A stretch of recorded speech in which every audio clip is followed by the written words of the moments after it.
Assalamualaikum warahmatullahi wabarakatuh.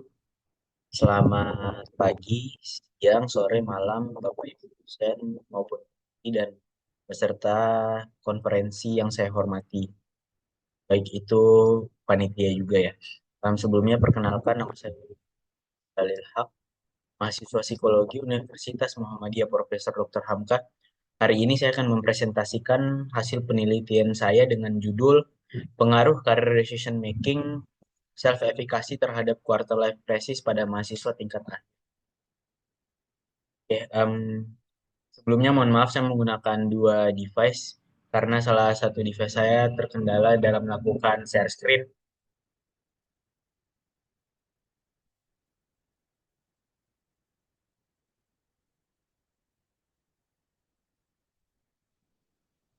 Oke, adapun latar belakang saya meneliti ini karena saya tertarik pada fase masa dewasa awal ya, yang dimana fase fase dewasa awal adalah masa penuh transisi, pencarian arah, dan keputusan penting, terutama bagi mahasiswa tingkat akhir. Nah, ini juga relate dengan apa yang saya jalani saat ini, yaitu sebagai em, mahasiswa tingkat akhir yang berkuliah di Universitas Muhammadiyah Profesor Hamka. Oke, di tengah persiapan skripsi dan kelulusan, nah banyak dari teman saya mengalami tekanan setiap jalur karir. Nah, dari ketidakpastian ini memunculkan kondisi psikologis yang dikenal sebagai quarter life crisis. Nah, krisis arah hidup ini biasanya muncul pada usia 18 hingga akhir 20-an.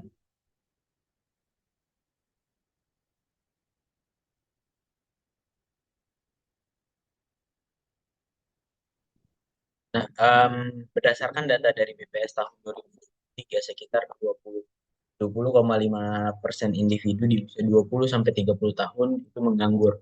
Nah, selain itu 27,3% lulusan lulusan bekerja di bidang yang tidak sesuai dengan.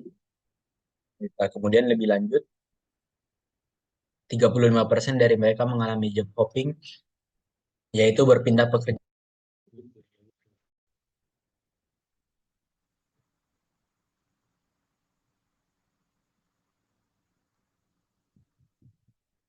Oke, lanjut. Tadi berdasarkan data dari BPS tahun 2023, sebanyak 20,5% individu usia 20 sampai 30 tahun itu masih menganggur dan 7,3% bekerja tidak sesuai dengan bidang studinya. Nah, data ini menunjukkan adanya kesenjangan antara pendidikan dan kesiapan memasuki di dunia dunia kerja. Nah, quarter life crisis bisa dipicu oleh kegagalan individu dalam mengenali arah, tujuan, serta kompetensi diri. Nah, disinilah konsep career decision making self efficacy menjadi penting, yaitu keyakinan individu atas kemampuannya dalam mengambil keputusan karir yang tepat. Nah, namun sayangnya penelitian sebelumnya menunjukkan hasil yang bervariasi. Nah, beberapa menemukan hubungan signifikan antara efikasi pengambilan keputusan karir dengan KLC, namun sebagian lain tidak. Nah, kondisi ini menciptakan gap penelitian yang ingin saya isi melalui studi ini. Nah, dengan fokus pada mahasiswa tingkat akhir di Jakarta. Nah, bisa kita lihat penelitian yang dilakukan oleh Maharani pada tahun 2023 menunjukkan bahwa aspek decision making dalam pematangan karir tidak kan terhadap KLC pada mahasiswa tingkat akhir. Nah, lalu pada penelitian yang dilakukan oleh Mutakin dan kawan-kawan pada tahun 2023 menunjukkan bahwa terdapat hubungan negatif yang signifikan antara self-efficacy dan KLC pada.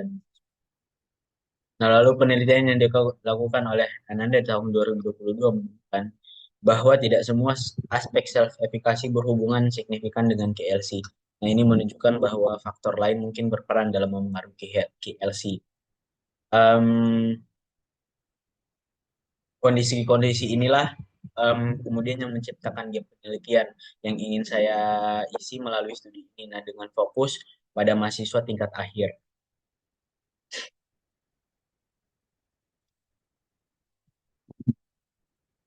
Ya, adapun rumusan masalah dari penelitian yang saya lakukan saat ini yaitu apakah career decision making self efficacy berpengaruh terhadap quarter life crisis pada mahasiswa tingkat akhir. Nah, penelitian ini bertujuan untuk melihat dampak efikasi diri dalam membuat keputusan karir terhadap krisis paruh kehidupan terhadap mahasiswa tingkat akhir di Jakarta. Nah, sehingga dapat diketahui dampaknya terhadap ketersediaan pekerjaan pada mahasiswa tingkat akhir. Adapun manfaatnya, yang pertama untuk manfaat teoritis yaitu untuk memperkaya referensi ilmiah mengenai hubungan antara efikasi pengambilan keputusan karir dan krisis identitas pada dewasa awal. Nah, lalu untuk manfaat praktisnya yaitu memberikan masukan bagi mahasiswa dan lembaga pendidikan untuk membangun kesiapan karir dan mengurangi risiko quarter life crisis.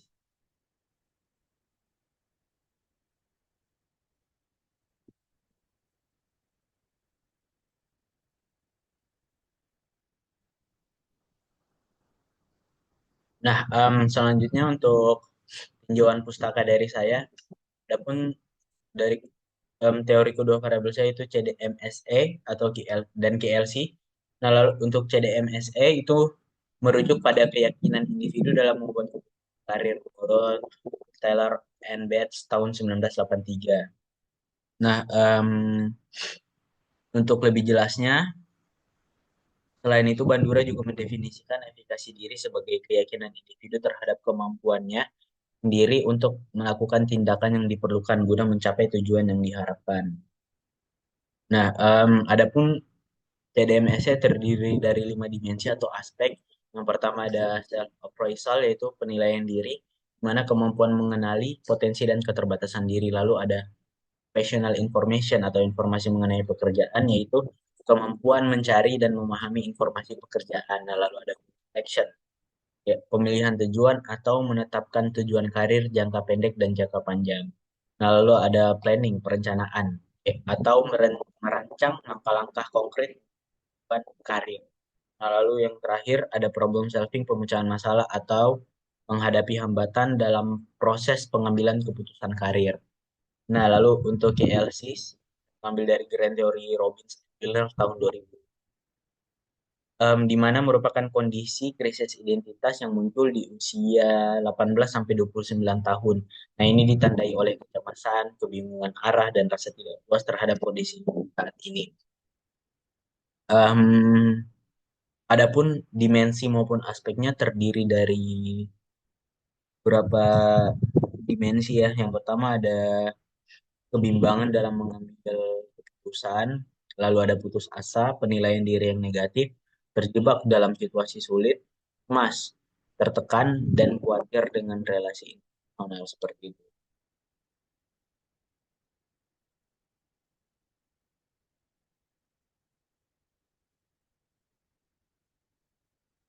Oh, oke.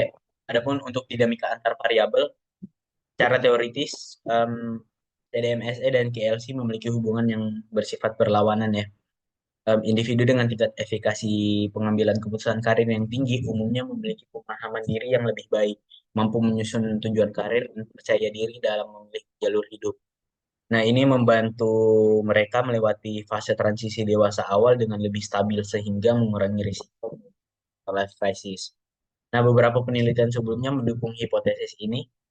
Em, dari penelitian Avandi dan kawan-kawan pada tahun 2023 juga menyatakan bahwa efikasi diri karir dapat mengurangi kecemasan akan masa depan. Dan em, untuk ketidakpastian ini juga dapat menurunkan tingkat career decision making setelah efikasi. Nah, karena individu menjadi ragu terhadap kemampuan mereka dalam merencanakan dan mengambil keputusan karir yang tepat seperti itu.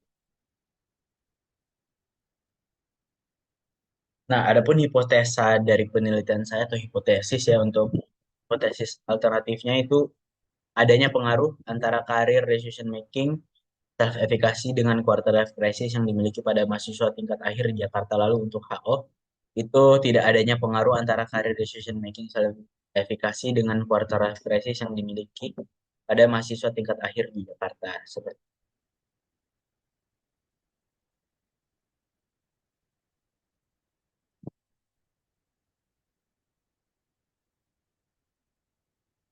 Nah, untuk metode penelitian, penelitian ini menggunakan pendekatan kuantitatif dengan metode survei populasi mahasiswa tingkat akhir. Lalu untuk sampel yang saya dapatkan hingga olah data itu ada 57 mahasiswa. diperoleh dengan purposive sampling ya berdasarkan kriteria, yaitu mahasiswa yang sedang menyusun ya, dan em, tidak terikat oleh pekerjaan apapun atau tidak bekerja full time ya atau penuh waktu seperti itu. Nah, untuk instrumen saya menggunakan Career Decision Making Self-Efficacy Scale short form yang dikembangkan oleh Damayanti dan Widiawati tahun 2018, terdiri dari 15 item. Kita Quarter Life Crisis Scale yang dikembangkan oleh Argasiam pada tahun 2019, terdiri dari 28 item.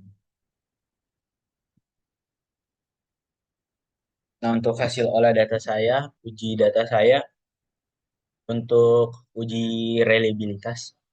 Sebelum dilakukan analisis utama, saya melakukan uji reliabilitas dulu terhadap kedua alat ukur.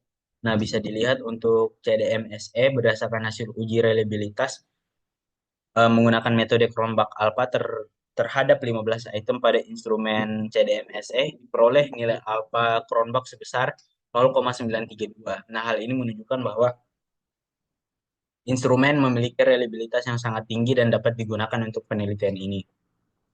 Nah, lalu untuk variabel KLC, berdasarkan hasil uji reliabilitas menggunakan metode Cronbach alpha terhadap 28 item pada instrumen KLC, nah diperoleh nilai alpha Cronbach sebesar 0,604. Nah, hal ini menunjukkan bahwa instrumen memiliki reliabilitas yang cukup dan masih dapat digunakan untuk penelitian ini. Meskipun demikian, disarankan untuk melakukan evaluasi lebih lanjut terhadap item guna meningkatkan konsistensi internal instrumen. Nah, dengan demikian, kedua instrumen dinyatakan layak digunakan untuk analisis berikutnya. Nah, lalu untuk uji regresi, saya menggunakan uji regresi linear sederhana. Nah, hasil menunjukkan bahwa nilai R sama dengan 0,174. Nah, artinya terdapat korelasi yang sangat lemah antara Career Decision Making Self-Efficacy dan KLC. Nah, dengan R square sebesar 0,30 yang berarti hanya 3% variabilitas quarter life crisis dapat dijelaskan oleh career decision making self efficacy. Nah, untuk nilai F itu sebesar 1,709 dan nilai signifikan sebesar 0,197 atau lebih dari 0,5.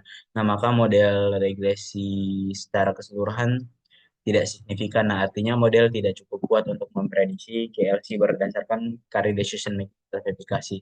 Kemudian nilai standar koefisien beta sebesar minus 0,174 menunjukkan bahwa pengaruh CDMSE terhadap QLC adalah lemah dan negatif, namun tidak signifikan secara statis.